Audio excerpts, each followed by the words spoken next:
Hi friends, today mutton curry ఎలా prepare చేయాలో చూసేద్దాంలని. ముందుగా ఈ మటన్ పీసెస్ని బాగా క్లీన్ చేసుకొని ఒక గిన్నెలోకి తీసుకోవాలి.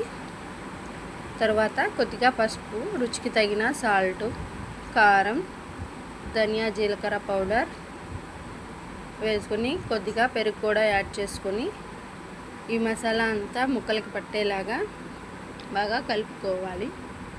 ఇలా కలుపుకొని పక్కన పెట్టేసుకోవాలి. ఒక హాఫ్ అన్ అవర్ పక్కన పెట్టేసుకున్నాక కుక్కర్లో 2-3 స్పూన్ల ఆయిల్ తీసుకుంటున్నాను.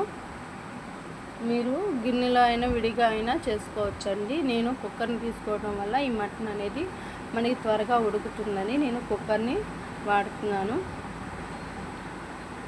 ఆయిల్ హీట్ అయినాక కట్ చేసి పెట్టుకున్న ఆనియన్స్, పచ్చిమిర్చి, కొద్దిగా కరివేపాకు కూడా వేసుకుని ఫ్రై చేసుకుంటున్నాను.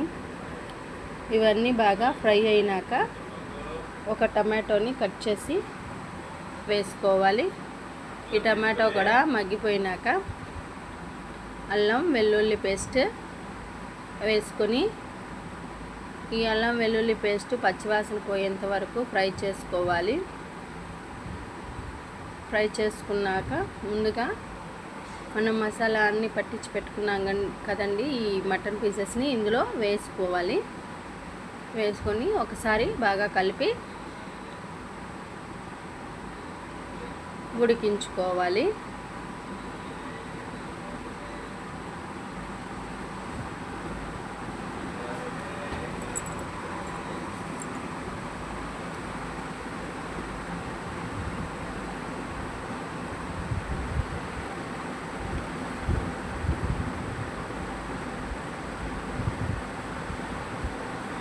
ఇందులో కొద్దిగా కొత్తిమీర, పుదీనా కూడా వేసుకొని బాగా కలుపుకోవాలి. ఇప్పుడు మనకి గ్రేవీకి సరిపడా వాటర్ అనేది యాడ్ చేసుకోవాలి. మనకి గ్రేవీ ఎక్కువ కావాలంటే కొద్దిగా వాటర్ ఎక్కువ పోసుకోవాలండి. నాకు గ్రేవీకి సరిపడే వాటర్ నేను ఈ ముక్కలు అనేవి మునిగిపోయేలాగా వాటర్ అనేది యాడ్ చేసుకుంటున్నాను. యాడ్ చేసుకున్నాక కుక్కర్కి మూత పెట్టేసుకుంటున్నానండి. ఇలా మూత పెట్టేసుకొని 4-5 విజిల్స్ వచ్చేంత వరకు ఉడికించుకోవాలి.